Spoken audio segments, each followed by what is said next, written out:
Hello అండి, అందరికీ నమస్తే. Welcome back to our channel Sai talks 29. Egg keema curry చపాతీల్లో కానీ రోటీల్లో కానీ వేసుకొని తింటే చాలా రుచిగా ఉంటుంది. ఈ కర్రీ ఎలా చేయాలో మనం ఈ వీడియోలో చూద్దాం. కర్రీ కోసం నేను 3 ఎగ్స్ తీసుకొని గిన్నెలో వాటర్ పోసుకొని ఎగ్స్ అందులో వేసుకొని గ్యాస్ మీద పెట్టి ఉడికించుకున్నాను. తర్వాత కర్రీ చేయడానికి ఉల్లిపాయలు, టమోటాలు, పచ్చిమిర్చి కట్ చేసి పక్కన పెట్టుకున్నాను.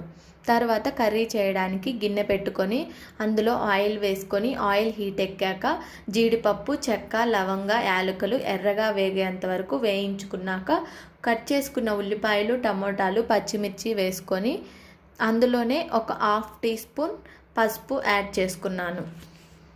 రుచికి తగ్గట్టుగా ఉప్పును కూడా యాడ్ చేసేసుకోవాలి.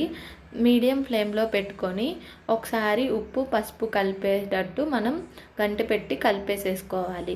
కలుపుకున్నాక మనం మీడియం ఫ్లేమ్లో పెట్టుకొని మూత పెట్టేసి ఉల్లిపాయ, టమోటా మగ్గేంత వరకు మగ్గించుకోవాలి.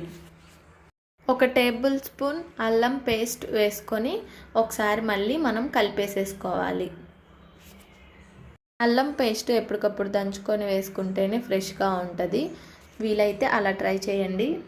పేస్ట్ను మనం పచ్చివాసన పోయేంత వరకు మగ్గించుకోవాలి మూత పెట్టుకొని.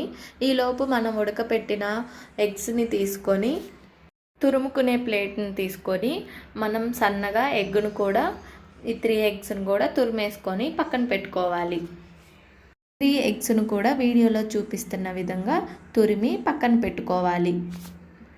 ఈలోపు అల్లం వెల్లుల్లి పేస్ట్ వేసాం కదా, అది కూడా మంచిగా మగ్గిపోయింది. అందులోనే ఒక 1/2 టీ స్పూన్ కారం వేసుకున్నాను. మీరు కొంచెం ఎక్కువే మీ రుచికి తగ్గట్టు వేసుకోండి. నేను పిల్లలు తినాలని తక్కువే వేశాను. తర్వాత తురుముకున్న ఎగ్గు తురుము మొత్తాన్ని అందులో వేసేసుకొని ఒకసారి మళ్ళీ మొత్తం కలిపేసేసుకోవాలి గెంటితో. తర్వాత ఒక 1/2 టీ స్పూన్ గరం మసాలాను కూడా యాడ్ చేసేసుకోవాలి. యాడ్ చేసుకున్నాక మనం ఆ కర్రీకి తగ్గట్టుగా ఒక హాఫ్ గ్లాస్ వాటర్ వేసేసేసుకొని ఇంకా మనం మీడియం ఫ్లేమ్లో పెట్టుకొని ఉడికించుకోవాలి. ప్లేట్ పెట్టేసి పైకి తెలియంత వరకు ఉడికించుకున్నాక లాస్ట్లో కొత్తిమీర యాడ్ చేసేసుకోవడమే. అంతే అండి, ఎంతో టేస్టీ అయిన ఎగ్ కీమా కర్రీ రెడీ. నచ్చితే లైక్ చేయండి, షేర్ చేయండి, సబ్స్క్రైబ్ చేయండి. Thank you.